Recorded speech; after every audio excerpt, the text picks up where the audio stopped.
Welcome my dear students, class 10 life processes nutrition वाला topic पढ़ रहे हैं हम लोग। और आज हम पढ़ेंगे न्यूट्रिशन इन प्लांट्स।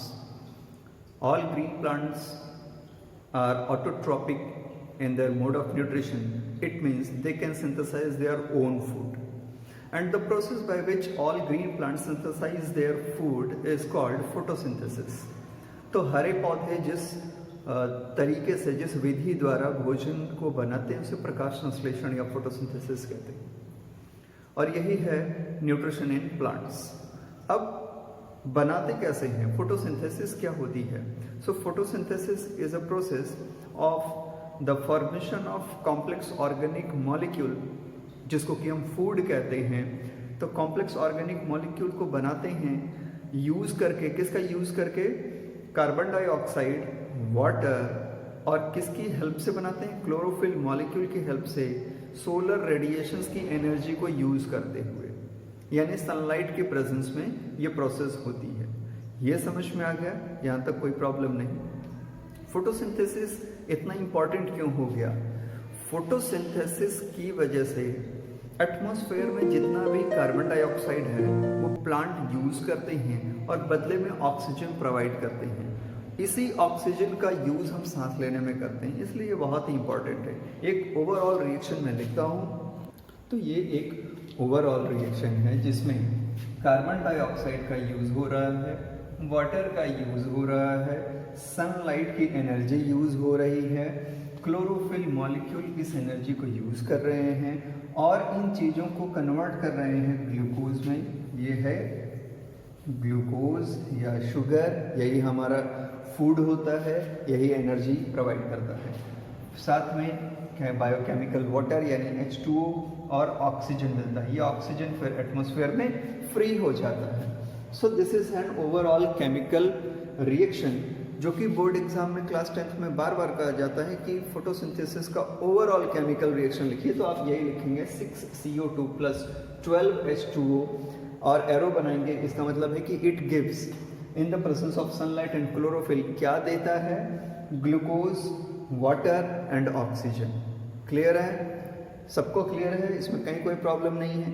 इसका मतलब कि फोटोसिंथेसिस की प्रोसेस के लिए कौन कौन सी चीज की जरूरत पड़ती है वो यहीं पे लिखा हुआ है।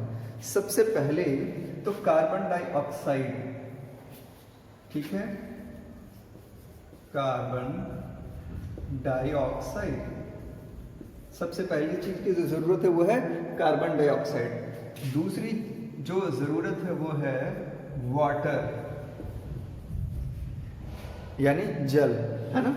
तो पहला कार्बन डाइऑक्साइड, दूसरा वाटर, ठीक है। इसके अलावा सनलाइट, ठीक है, और सनलाइट में स्पेशली रेड और ब्लू लाइट, ठीक है। सनलाइट में भी कौन सा? विजिबल लाइट, जिसे हम देख सकते हैं, यानी 380 से लेकर के 380 नैनोमीटर से लेकर के 760 नैनोमीटर। ये जो मैंने वेवलेंथ लिखी है 380 से 760, इसको हम विजिबल लेंथ कहते हैं। और इसमें अलग अलग कलर की लाइट होती है। वाइट लाइट को जब आप एक्सपेरिमेंट करते हैं तो अलग अलग लाइट बनती है। 7 इंद्रधनुष के रंग बनते हैं और वो होते हैं विब्ग्योर, VIBGYOR,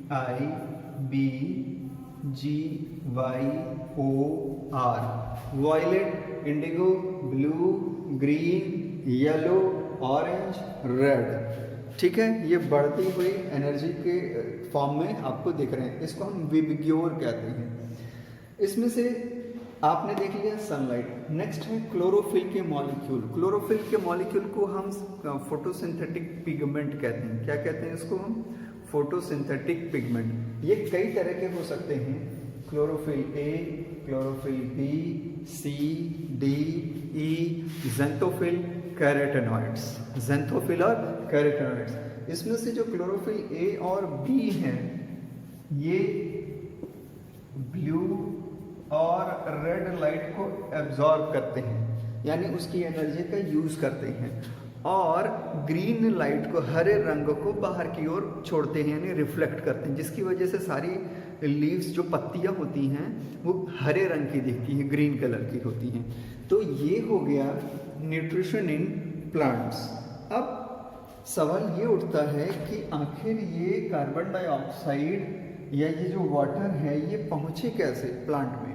तो वाटर जड़ों द्वारा अवशोषित होकर यानी रूट से एब्जॉर्ब होकर पहुँचता है ना। मैं फिगर ड्रॉ करता हूँ, साथ में इसको समझते भी रहते हैं।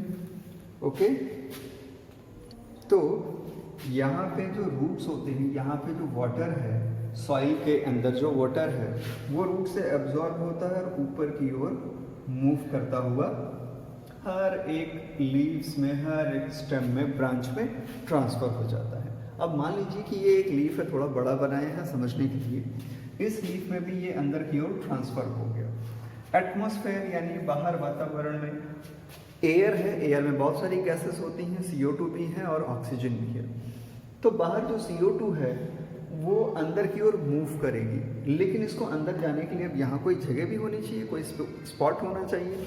तो इसमें छोटे छोटे पोर्स होते हैं। जब आप इसको माइक्रोस्कोप में देखते हैं तो इसमें बहुत सारे छोटे छोटे पोर दिखते हैं। नॉर्मली ऊपर की सरफेस पे थोड़े कम पोर होते हैं, नीचे थोड़े ज़्यादा होते हैं। जब माइक्रोस्कोप में आप देखते हैं तो देखते हैं कि नीचे सरफेस में ज़्यादा पोर दिख रहे हैं। तो these small pores are stomata। ऐसे स्मॉल पोर को स्टोमेटा या पोर रंध्र आप हिंदी में कहते हैं स्टोमेटा। इसी स्टोमेटा के थ्रू गैसियस एक्सचेंज होता है प्लांट्स में, यानी CO2 अंदर की ओर जाता है और O2 बाहर की ओर निकलता है। O2 और साथ में कुछ H2O वेपर के फॉर्म में। उस प्रोसेस को हम ट्रांसपायरेशन कहते हैं। ठीक है, जब H2O वेपर के फॉर्म में स्टोमेटा से निकलता है तो ट्रांसपायरेशन कहते हैं। तो गैस को एक्सचेंज करने के लिए कौन है? स्टोमेटा।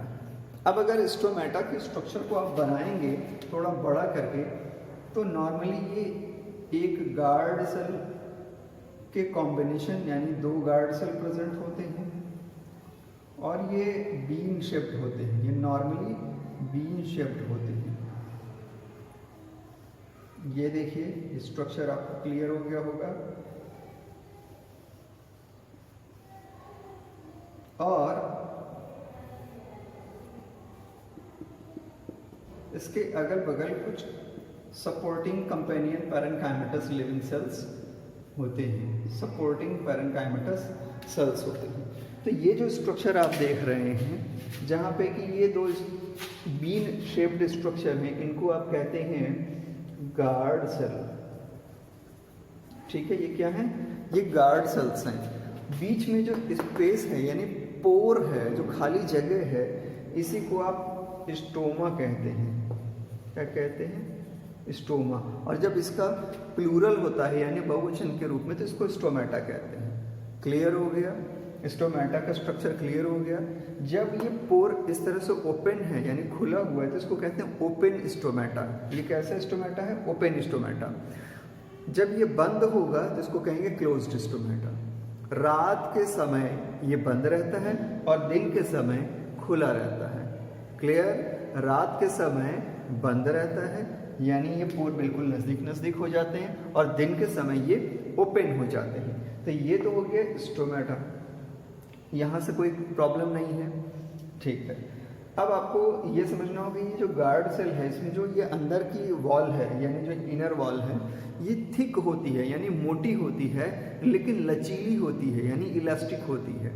थिक तो होती है लेकिन इलास्टिक होती है जिससे कि ये खुल सके, सिकुड़ सके और बंद हो सके, क्योंकि ये इसको हमेशा यही मैकेनिज्म फॉलो करना है। तो ये हो गया आपका न्यूट्रिशन इन प्लांट्स। अब कौन कौन से फैक्टर फोटोसिंथेसिस को और फोटोसिंथेसिस के रेट को प्रभावित करते हैं, अफेक्ट करते हैं, लिखते हैं। तो दीज आर 5 फैक्टर्स जो कि फोटोसिंथेसिस को अफेक्ट करते हैं, उसके रेट को अफेक्ट करते हैं। पहला है लाइट, दूसरा है वाटर, तीसरा temperature, carbon dioxide and oxygen. इसमें से जो लाइट है इसके बारे में मैं पहले ही बता चुका हूँ कि 380 से लेके 760 नैनोमीटर की वेवलेंथ का ही यूज़ कर सकते हैं प्लांट्स, इसके बाहर वो यूज़ नहीं कर सकते हैं। उसमें से भी मोर प्रिसाइजली वो 660 से लेके 700 तक की वेवलेंथ का ज़्यादा यूज़ करते हैं, क्योंकि क्लोरोफिल ए और बी मॉलिक्यूल की बात करें। इंटेंसिटी की बात करें तो लाइट की जो इंटेंसिटी होती है, अगर लाइट की इंटेंसिटी अच्छी है तो रेट ज़्यादा अच्छा होता है, फोटोसिंथेसिस ज़्यादा होती है। तो लाइट एक फैक्टर हो गया। लाइट ठीक ठाक अमाउंट में, बढ़िया अमाउंट में प्रेजेंट है तो फोटोसिंथेसिस अच्छी होगी।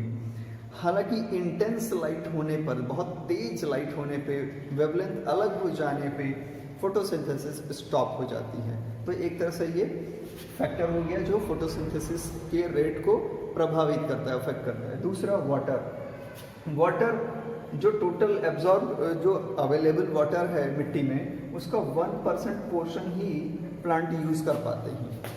यानी अगर वाटर की ठीक ठाक अवेलेबिलिटी ना हो, यानी मौजूद ना हो मिट्टी में, तो भी फोटोसिंथेसिस स्लो हो जाता है।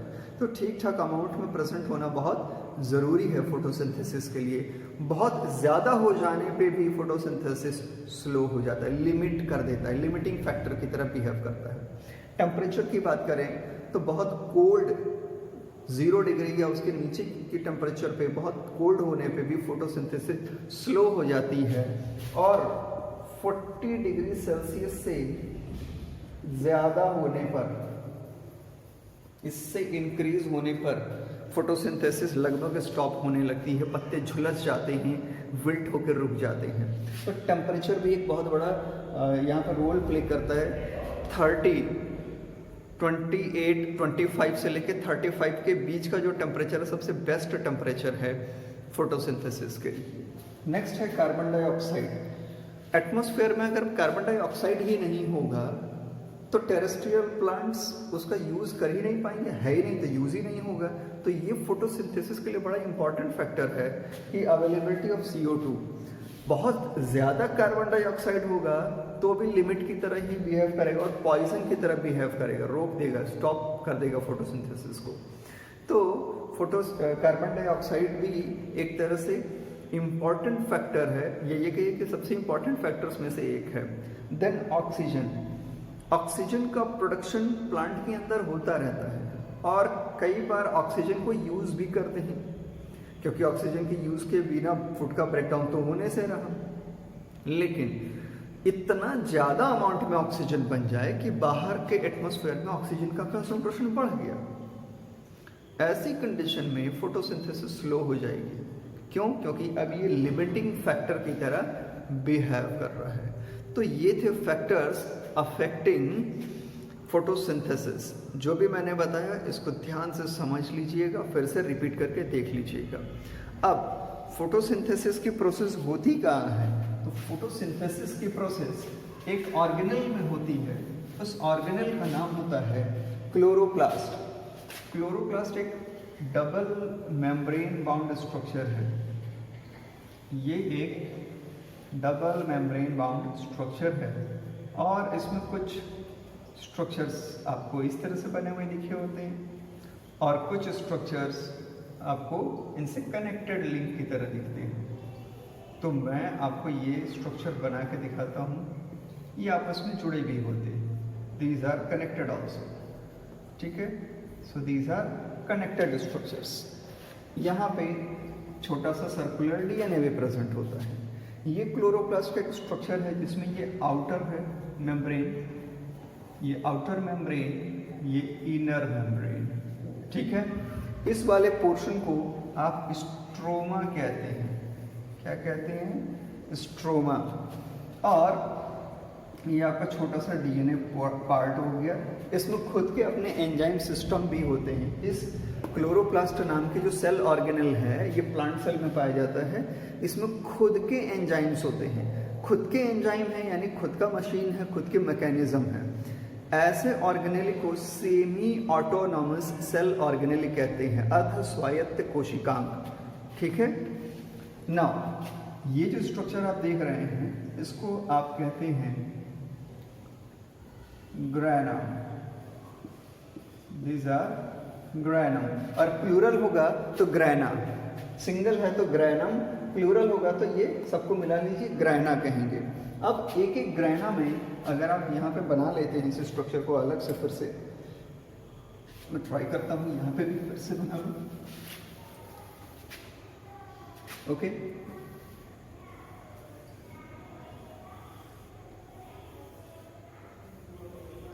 तो ये एक ग्रैना का स्ट्रक्चर हो गया, बहुत इजीली आपको दिख रहा होगा।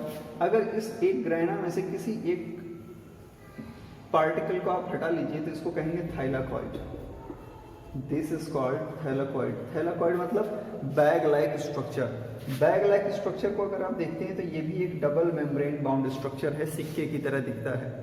ठीक, इस स्ट्रक्चर में क्लोरोफिल मॉलिक्यूल्स होते हैं, यानी ये जो ग्रैनम वाले पार्ट है यहाँ पे क्लोरोफिल मॉलिक्यूल्स हैं।